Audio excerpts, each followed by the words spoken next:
ನೋಡಿ, ಈಗ ಪ್ರಸ್ತುತ ಇರ್ತಕ್ಕಂಥ ಸರ್ಕಾರ ಏನಿದೆ ಇದು ಸೂಸೈಡ್ ಮತ್ತು ಸುಪಾರಿ ಸರ್ಕಾರ ಇರೋದು ಕರ್ನಾಟಕ ರಾಜ್ಯದಲ್ಲಿ.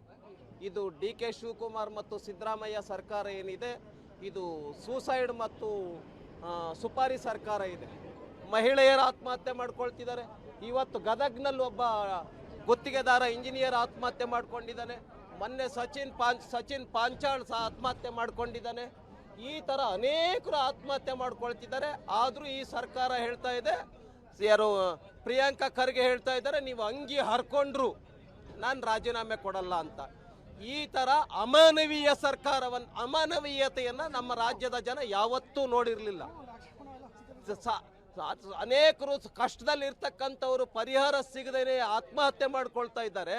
ನೀವು ಅಂಗಿ ಹರ್ಕೊಂಡ್ರು ರಾಜೀನಾಮೆ ಕೊಡಲ್ಲ ಅಂತೇಳಿ ತಮ್ಮ ದಾಷ್ಟ್ಯತನವನ್ನು ತೋರ್ತಾ ಇದ್ದಾರೆ, ತಮ್ಮ ಅಹಂಕಾರವನ್ನು ತೋರ್ತಾ ಇದ್ದಾರೆ, ದುರಹಂಕಾರದ ಮಾತನ್ನು ಆಡ್ತಾ ಇದ್ದಾರೆ ಅಂತ ಹೇಳಿದ್ರೆ ಕರ್ನಾಟಕದ ಜನ ಇವರಿಗೆ ಸರಿಯಾದ ಪಾಠವನ್ನು ಕಲಿಸೋದಕ್ಕೆ ಸಮಯವನ್ನು ಕಾಯ್ತಾ ಇದ್ದಾರೆ.